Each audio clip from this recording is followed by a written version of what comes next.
just to say, I renovated this house to the spec that we needed it for, in keeping with this area. Of course, it's not going to be like our Chelsea house when I did the interiors for that, or our multi-million-pound, super high-end Clapham house for ourselves.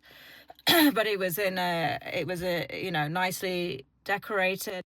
We said to our tenants they could decorate it as they wanted to, if they felt like it. We put in a decent, huge kitchen. The family who came, it was through a Sri Lankan Christian friend of mine who was picking up tenants who couldn't get any tenancies for whatever reason. And this was a black family of a mum, a dad, a teenage daughter, and two sons as well. They were churchgoers. They were, they paid when they could. And they never paid on time, but he always phoned up, and he had all these businesses. Like, he was a driving instructor. His daughter was going to university. They were Jamaican, the Afro-Caribbean, actually. They weren't from mainland Africa. They were Afro-Caribbean. He was obviously trying really hard. He was a super nice guy. He would call up when we had, as soon as there was any issue with the house, he was extremely transparent and super friendly. My dad would pop round there. No one would rent them a house. And we did.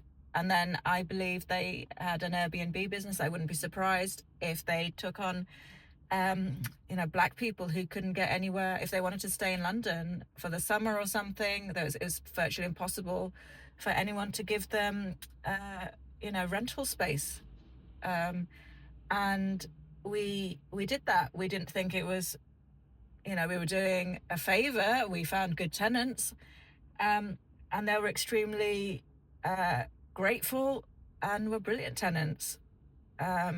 If they ran businesses from here, as long as they paid on time and didn't cause any trouble and none of the neighbors complained, we were like, cool, be entrepreneurs. I suspect if they did that anywhere else, people would have complained. They would have complained. They needed a big, off-street parking for their cars for being driving instructors. Good for them. It's not easy for black people to earn money and live in a big house with their family, and they have extended family, of course, especially Afro-Caribbeans, to come around, and they have, it's extremely social for them. And I'm glad they had a happy 10 years to set themselves up. I hope they found, other good places and other good landlords.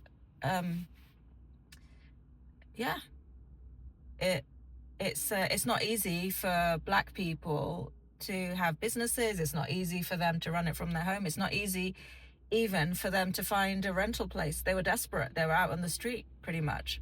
No one would give them a rental place. And that was it, really. I think Indian people find it easier than black people, as I've said. And